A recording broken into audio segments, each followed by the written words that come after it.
L'union sacrée de la nation ne pas rester sans mots après la dernière sortie médiatique de l'opposition dans laquelle elle accuse notamment cette plateforme politique proche du chef de l'État de manipuler la CENI en sa faveur. Henri Mutombo, porte-parole de l'arrêt parti cher au ministre de l'Aménagement du Territoire qui rejette en bloc ces allégations, précise qu'il n'existe pas d'opposition.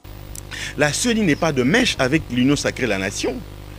Le peuple congolais a voté massivement le président de la République. Cette prétendue opposition, madame, n'était pas prête pour aller aux élections. Rappelez-vous tous les subterfuges qui ont émaillé leur déclaration. Il y en a qui ne voulaient pas aller aux élections, qui avaient même demandé à leur candidats, ou si vous voulez, à leurs prétendants candidats aux élections législatives de ne pas déposer leur candidature. Et eux-mêmes, ils avaient dit qu'ils n'iront pas aux élections. Mais après, ils se sont rebiffés. Ils sont allés quand même dans ces élections. Il y en a qui attendaient le report des élections. Aujourd'hui, tout ce que nous voyons, toutes les déclarations faites par cette prétendue opposition, c'est justement une façon pour eux de chercher à subsister. Poursuivant, le porte-parole de l'AREP estime que l'heure du dialogue est dépassée, les élections ayant eu lieu en toute démocratie. Toutes ces manœuvres dilatoires manifestées par l'opposition avant les élections, c'était effectivement pour aller dans un dialogue, faire des conciliabiles, pouvoir se partager le pouvoir, ça veut dire avoir la possibilité d'entrer dans le gouvernement pour pouvoir avoir l'argent et aller aux élections. Ça, c'est une étape dépassée. Cela reste derrière nous. Le président Félix Tshisekedi a été réélu par les Congolais. Il va être confirmé par la Cour constitutionnelle. Il va mettre en place un gouvernement qui va travailler aussi bien pour ceux qui ont voté pour lui et pour ceux qui n'ont pas voté pour lui, entre autres ses opposants. S'agissant de l'appel au peuple à l'application de l'article 64 de la Constitution lancé par l'opposition, Henri Mutombo voit un discours sans acte. Ils manquent d'arguments, ils sont en perte de vitesse, ils savent que les Congolais les ont vomis. Les Congolais ont accepté, ont adopté le président de la République et c'est pour cette raison qu'ils cherchent des moyens de survie. Malheureusement, ce réflexe de survie ne va pas leur profiter parce qu'il y a un président qui a déjà commencé à travailler pour son peuple. Dans leur dernière sortie médiatique, les opposants ont une fois de plus demandé l'annulation des élections du 20 décembre dernier, émaillées, d'après eux, de beaucoup d'irrégularités.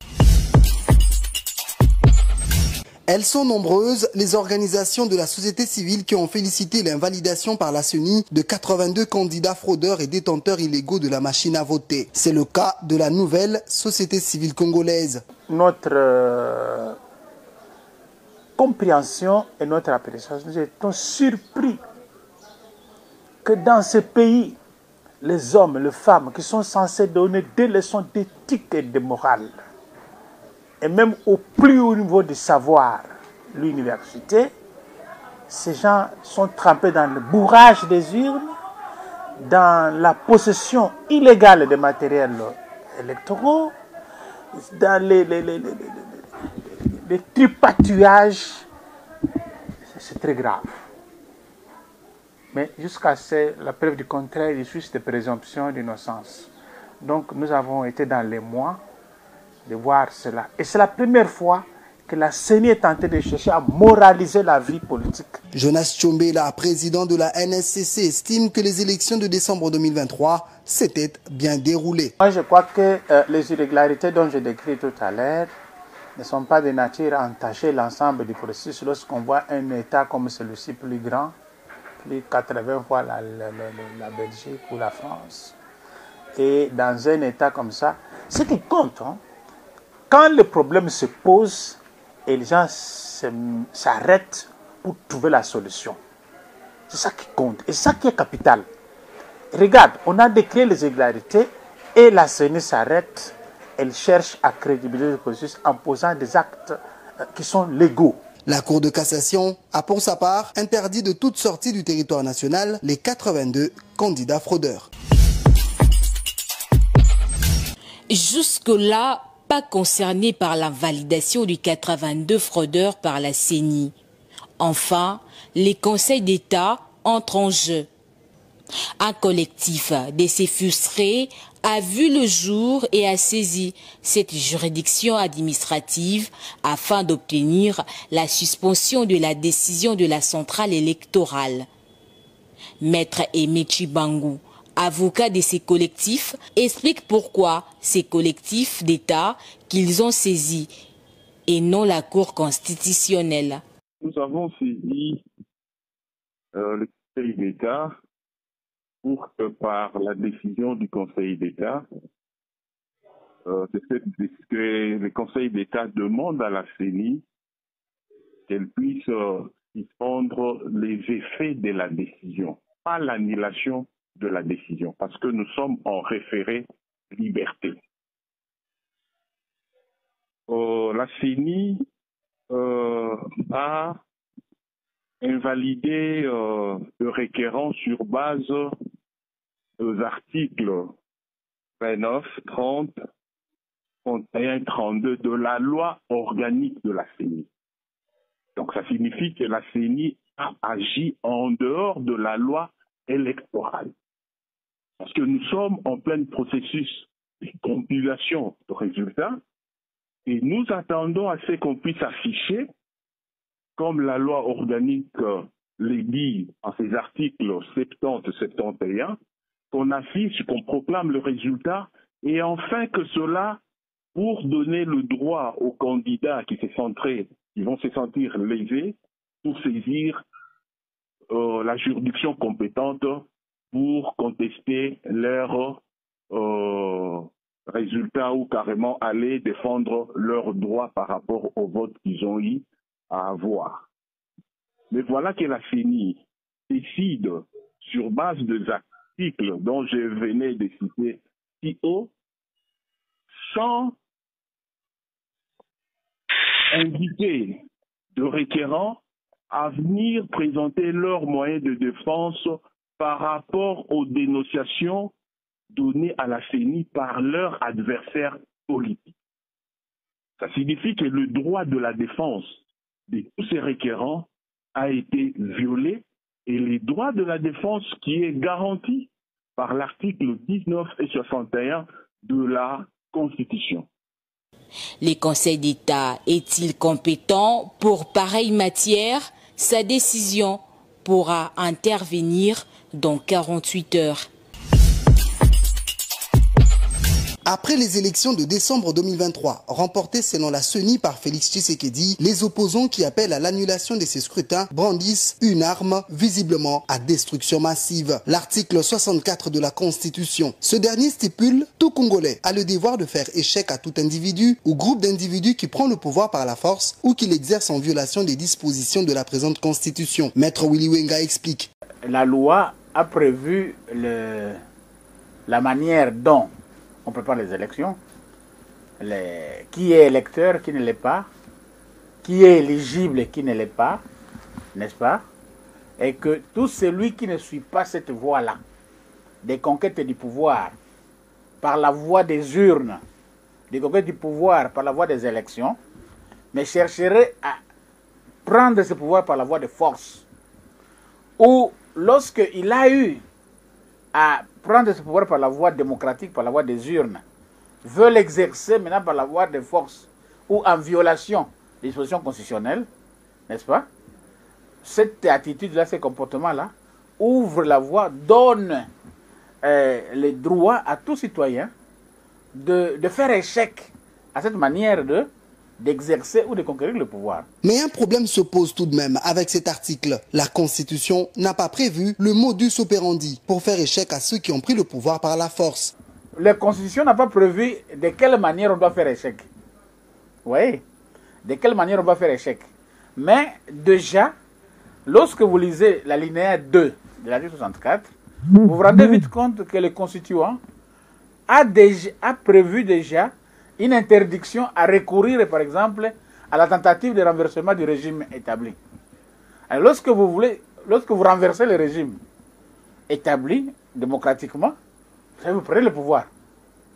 Et ce pouvoir-là, que vous prenez par force, tout citoyen a le droit de faire échec à votre prise par force. Maître Willy Wenga relativise tout de même, les manifestations publiques sont l'un des moyens, mais elles sont, elles aussi, contrôlées par le pouvoir. Aujourd'hui, nous sommes à la phase de la proclamation des résultats et que ceux qui n'ont pas réussi à gagner les élections, à l'élection présidentielle hier, peut-être demain à l'élection législative, bon, pour eux, il y a eu un forcing pour que ceux qui soient proclamés aujourd'hui avoir gagné les élections aient gagné. Et pour eux, ils considèrent que nonobstant les votes, ceux qui dirigent aujourd'hui, ou ceux-là qui seront proclamés aujourd'hui, ou qui ont été proclamés hier, l'ont fait par force.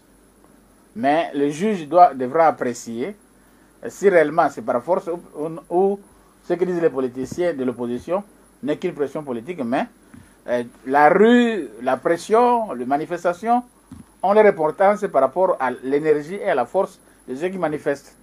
Si ceux qui manifestent, la population ne les suit pas. Si ceux qui veulent les contester, le peuple ne les suit pas. On peut beau manifester, mais on ne va pas atteindre l'objectif. L'article 64 de la Constitution semble être une arme sans munition. L'opposition aura donc du mal à s'en servir. Impossible de parler de la circulation routière dans la ville de Kinshasa sans faire référence à l'avenue des Huileries. Celle-ci va du boulevard du 30 juin jusque dans la commune de Ngiri-Ngiri, en passant par celle de Kassavubu où elle prend un autre nom, à Sosa, à partir des Triomphales.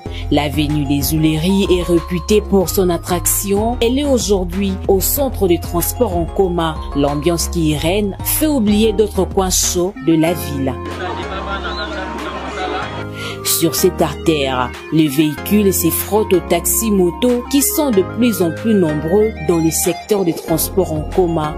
Rebaptisé Avenue Étienne Tshisekedi, son tronçon qui va du rond-point jusqu'en face du camp Lufungula a vu pousser le siège des partis politiques qui ont pris d'assaut les façades des immeubles qui poussent comme les champignons. Le marché Lufungula, un des plus vieux de la ville de Kinshasa, continue à tourner comme à l'accoutumée avec les articles constitués en grande partie des secondes mains. Au-delà de cet aspect du trafic, une réputation grandissante pour cette avenue, Huileries souffre aussi d'insalubrité. L'opération Kinbopeto ne semble pas donner les résultats entendus dans ces tronçons.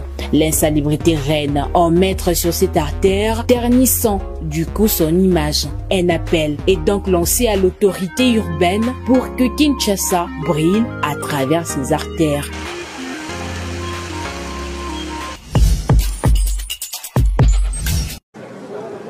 Voici le nouveau visage du chef du gouvernement français. Gabriel Attal, 34 ans, remplace Elisabeth Borne à Matignon, qui a démissionné. Sa nomination est intervenue ce mardi par le président français Emmanuel Macron. Après les accolades entre les deux personnalités, place au bref entretien à huis clos. Dans ces mots, Elisabeth Borne a félicité son successeur, qui à son tour a salué le travail abattu par son prédécesseur.